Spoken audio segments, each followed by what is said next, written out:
Hey Bowo, pernah nggak kamu lagi asik nongkrong sama teman-teman, terus tiba-tiba ada yang nyeletuk gini, orang kaya enak ya, pajaknya kecil banget, giliran gue beli cilok aja kena pajak juga.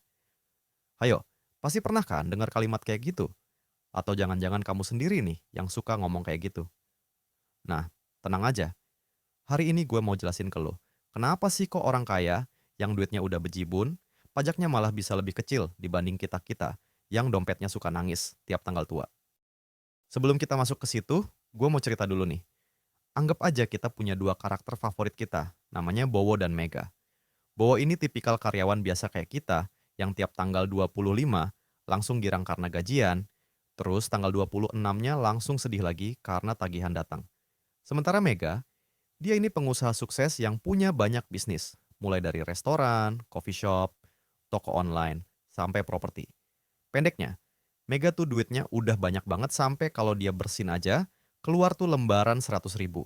Oke, lebay dikit sih, tapi lo ngerti kan maksud gue? Sekarang gini, tiap bulan Bowo nerima gaji tetap dari kantornya. Sebelum gajinya sampai ke tangan Bowo, pemerintah udah duluan motong pajak. Pajak ini namanya PPh 21 atau bahasa gampangnya, pajak penghasilan. Jadi, Bowo itu sebenarnya nggak pernah terima gaji utuh. Pemerintah ambil duluan jatah pajaknya sebelum Bowo bisa ngapa-ngapain sama uangnya. Sementara Mega, dia penghasilannya beda banget sama Bowo. Uangnya bukan dari gaji bulanan kayak Bowo, tapi dari keuntungan usahanya. Nah, di sini serunya. Kalau lo punya bisnis, pemerintah memperbolehkan lo buat motong biaya-biaya dulu sebelum menghitung pajak. Jadi, penghasilan yang dipajakin itu bukan penghasilan kotor lo, tapi penghasilan bersih. Setelah dikurangin biaya usaha. Supaya lebih gampang, gua kasih analogi lucu aja ya. Bayangin nih, lo sama teman-teman satu geng di sekolah mau beli pizza gede banget. Nah, lo sama teman-teman sepakat patungan. Sebelum makan pizzanya, lo udah bayar dulu tuh langsung di depan. Tapi ternyata, sebelum pizza itu sampai meja kalian, pizzanya udah dipotong-potong dulu sama abang yang jual, ya karena dia emang jualannya per slice. Lo nggak bisa protes karena lo bayar duluan di depan, jadi nggak peduli lo lapar apa nggak, lo cuma dapat bagian sepotong. Beda ceritanya sama Mega. Mega nggak langsung beli pizza. Dia beli bahan baku pizza sendiri, terus bikin sendiri. Nah, setelah pizza selesai dibuat, Mega punya kebebasan buat milih. Dia mau makan dulu sendiri sebagian, kasih dulu ke teman-temannya sebagian, jual ke orang lain sebagian. Pokoknya bebas deh. Baru habis itu sisa pizzanya, kalau ada, dia bayar pajaknya ke abang-abang pizza tadi.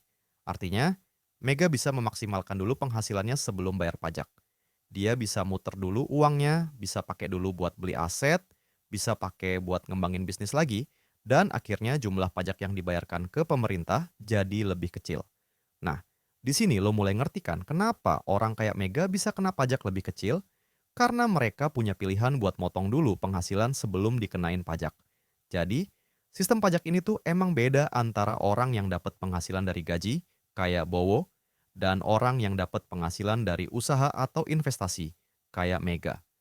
Selain itu, lu pasti pernah dengar istilah yang agak serem-serem lucu, kayak tax haven atau surga pajak. Ini bukan tempat liburan buat duit ya, tapi sebenarnya adalah negara-negara yang ngasih tarif pajak super rendah buat menarik investor dan orang-orang kaya buat naruh duitnya di sana. Nah, kalau orang-orang kayak Mega udah level sultan banget nih, mereka bisa banget memanfaatkan tempat-tempat kayak gitu buat menaruh uang mereka secara legal supaya pajaknya makin kecil lagi. Coba kita bikin analogi seru lagi nih, biar lebih gampang. Anggap aja, pajak ini kayak parkiran motor. Di tempat parkir biasa, kamu parkir bentar aja udah kena 5 ribu. Tapi tiba-tiba, di sebelahnya ada tempat parkir yang cuma narik 1.000 perak buat parkir sepuasnya. Ya jelas, semua orang jadi pengen parkir di situ kan? Nah, begitulah kira-kira cara surga pajak bekerja. Dia ngasih diskon besar buat pajak supaya banyak orang parkir duitnya di sana. Jadi ya jangan heran kalau banyak perusahaan gede atau orang-orang super tajir yang simpan uangnya atau buka perusahaan kecil di negara-negara yang pajaknya murah. Dan selama mereka ngelakuinnya legal, ya nggak bisa juga disalahin sih. Itu hak mereka buat memaksimalkan penghasilan dan meminimalkan pajak. Dan nggak cuman itu, pemerintah juga sering banget ngasih fasilitas atau diskon pajak buat para investor atau pebisnis yang dianggap membantu perekonomian negara. Misalnya, lo buka bisnis yang ngasih banyak lapangan kerja baru, atau lo invest banyak duit buat bikin pabrik baru. Pemerintah bakal mikir, wah, nih orang pengen ngebantuin banget nih, kasih diskon pajaknya. Jadilah pajak mereka jauh lebih kecil dibanding kita yang cuma gajian tiap bulan dan nggak buka lapangan kerja sama sekali. Tapi gue ngerti kok, kadang ini semua kedengerannya agak nggak adil ya kan? Rasanya kayak pemerintah lebih nguntungin orang kaya dibanding orang biasa kayak kita-kita ini. Tapi di sisi lain, pemerintah mikirnya juga jangka panjang.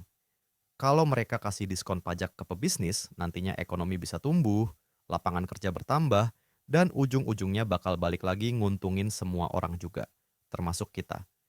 Sebenarnya, kalau dipikir-pikir lagi nih, sistem kayak gini bisa dibilang punya sisi positif dan negatifnya masing-masing. Positifnya ya kayak tadi, bikin orang-orang pengusaha mau berinvestasi lebih banyak lagi. Negatifnya, kadang memang terasa kurang adil buat karyawan biasa yang bayar pajak full dari gaji bulanan tanpa bisa dipotong dulu sama biaya-biaya kayak pengusaha. Makanya, buat kita-kita yang belum jadi pengusaha kayak Mega, penting banget buat paham gimana sistem pajak ini bekerja supaya kita nggak cuma asal nyalahin, tapi bener-bener ngerti gimana permainan ini berlangsung. Dan biar makin paham lagi nih, sekarang kita bahas lebih lanjut. Kenapa sih pemerintah sampai bikin sistem yang kelihatannya rada-rada jelimet ini? Balik lagi ke cerita Bowo dan Mega tadi. Coba bayangin kalau lu seorang pengusaha kayak Mega, tiap hari lu mikirin gimana caranya biar bisnis lu tetap hidup. Lu bayar sewa tempat, bayar gaji pegawai, bayar listrik air internet, belum lagi modal buat barang-barang yang bakal dijual lagi. Banyak banget biaya-biaya yang keluar sebelum duit untung masuk ke kantong. Nah, pemerintah sadar banget kalau pebisnis ini ambil risiko gede banget.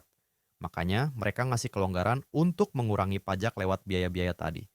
Istilah gampangnya, pemerintah kayak bilang gini, "Hey, kamu udah kerja keras banget nih, ngambil risiko gede buat ngasih kerjaan buat banyak orang. Jadi, aku kasih diskon deh buat pajak kamu, tapi jangan lupa tetap bayar ya, setelah kamu dapat untung." Sementara, kalau lu pegawai kayak Bowo tadi, lu nggak menghadapi risiko besar kayak Mega. Lo tinggal datang ke kantor, kerjain tugas, pulang. Akhir bulan terima gaji. Hidup lo mungkin nggak semenantang Mega yang kadang bisa rugi jutaan dalam sehari, tapi juga nggak dapat fasilitas diskon pajak kayak Mega. Pajak lo langsung dipotong di depan, karena gaji itu pendapatan yang lebih jelas dan stabil. Oke, terus gimana nih kalau kita pengen kayak Mega, dapat fasilitas pajak kecil juga, tapi kita bukan pengusaha besar yang duitnya banyak banget? Nah, disinilah serunya. Sebenarnya, pemerintah juga kasih beberapa celah pajak buat kita-kita yang bukan pengusaha besar, asalkan kita tahu caranya. Pernah dengar nggak istilah lapor SPT tahunan yang suka bikin orang-orang pusing tiap tahun? Itu loh yang tiap awal tahun kantor pajak rame banget sampai kayak antre sembako.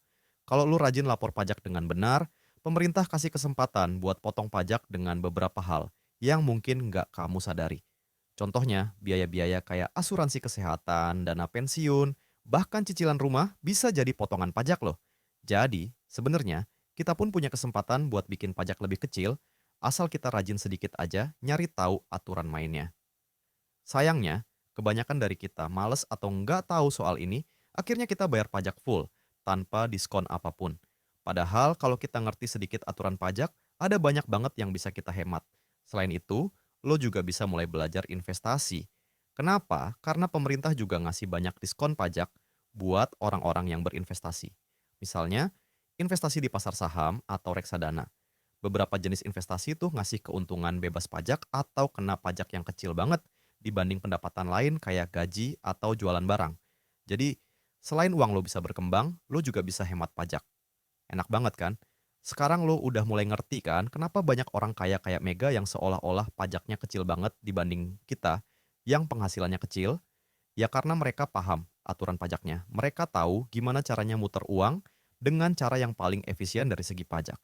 Mereka manfaatin celah-celah pajak yang emang tersedia secara legal buat bikin pajak mereka lebih ringan. Terus, apakah artinya ini curang? Sebenarnya nggak juga, selama semua cara yang dipakai legal dan sesuai dengan aturan yang berlaku. Pemerintah sendiri yang bikin aturan kayak gitu, dan semua orang sebenarnya boleh manfaatin aturan yang sama. Cuma, nggak semua orang tahu atau paham gimana cara maksimalkan aturan itu.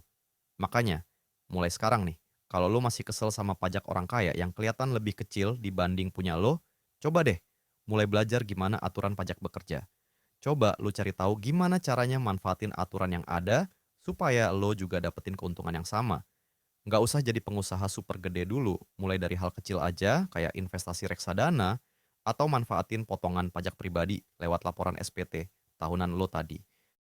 Karena, balik lagi, sistem pajak yang kelihatannya nyebelin dan nggak adil ini sebenarnya punya sisi yang bisa nguntungin lo juga kok, kalau lo ngerti gimana mainnya. Intinya, jangan cuman ngeluh atau kesel aja tanpa nyoba cari tahu. Siapa tahu, dengan tahu aturan mainnya, justru lo bisa lebih untung dan lebih ringan bayar pajak. Nah, sekarang balik ke pertanyaan awal. Apakah berarti sistem pajak kita sempurna? Ya nggak juga lah. Pasti ada aja celah-celah yang kadang disalahgunakan sama orang-orang tertentu buat ngemplang pajak.